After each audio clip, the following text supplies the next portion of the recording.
ലൊക്കേഷനാണ്. വിചാരിച്ചതിനൊക്കെ നല്ല ഫോട്ടോസൊക്കെ കിട്ടിയിട്ടുണ്ട്.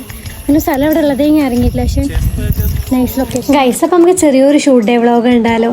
നമ്മൾ ഒറ്റപ്പാലത്ത് അടുത്തായിരുന്നു ലൊക്കേഷൻ, മുളങ്ങൂർക്കാവിലായിരുന്നു. നമ്മുടെ കൂടെ ഷൂട്ടിനുണ്ടായിരുന്ന അഭിച്ചേട്ടനാണ്. കൊക്കൂൺ ലൂംസിന് വേണ്ടിയിട്ടുള്ള ഷൂട്ടായിരുന്നു.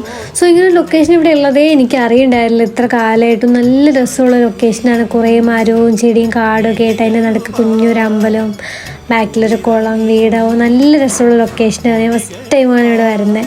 സോ ഞങ്ങൾ രാവിലെ ചെന്നപ്പോഴത്തേക്കും ഒരു മീഡിയം ലൈറ്റ് ആയിരുന്നു, അതുകൊണ്ട് കുഴപ്പമില്ല. മഴയില്ലായിരുന്നു, വെയിലും ഇല്ലായിരുന്നു. എന്തായാലും ഞങ്ങൾ അവിടെ ചെന്നത് പോസൊക്കെ ചെയ്ത് കുറേ നേരം ഷൂട്ടൊക്കെ എടുത്തു. ഞാനാണെങ്കിൽ ആദ്യമായിട്ട് കാണുന്ന സ്ഥലമായതുകൊണ്ട് കുറേ നേരം അതിൽ കൂടെ അന്തം വിട്ട് അങ്ങോട്ടും ഇങ്ങോട്ടൊക്കെ നടന്നു.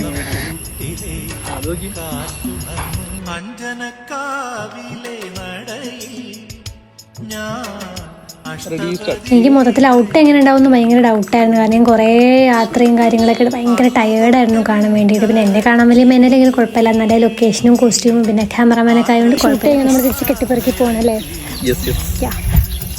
പിന്നെ ഷൂട്ടൊക്കെ ഫുള്ള് കയറുന്നപ്പോഴത്തേക്ക് നല്ല രീതിക്ക് വിശക്കുണ്ടായിരുന്നു. കാരണം നമ്മൾ ബ്രേക്ക്ഫാസ്റ്റിന് കഴിക്കേണ്ടതാണ് വന്നത്. പിന്നെ ആസ് യൂഷ്വൽ നമ്മൾ ഷൂട്ട് കഴിഞ്ഞിട്ടാണല്ലോ കഴിക്കുക. അപ്പോൾ ഞങ്ങൾ ഷൂട്ടൊക്കെ കഴിഞ്ഞ് നല്ലപോലെ ബ്രേക്ക്ഫാസ്റ്റൊക്കെ കഴിച്ച് പിന്നെ നേരെ തിരിച്ച് പോയി. ഗൈസ്, അപ്പോൾ അത്രയുള്ളൂ. അടുത്ത വ്ളോഗിൽ കാണാം. Tata bye bye.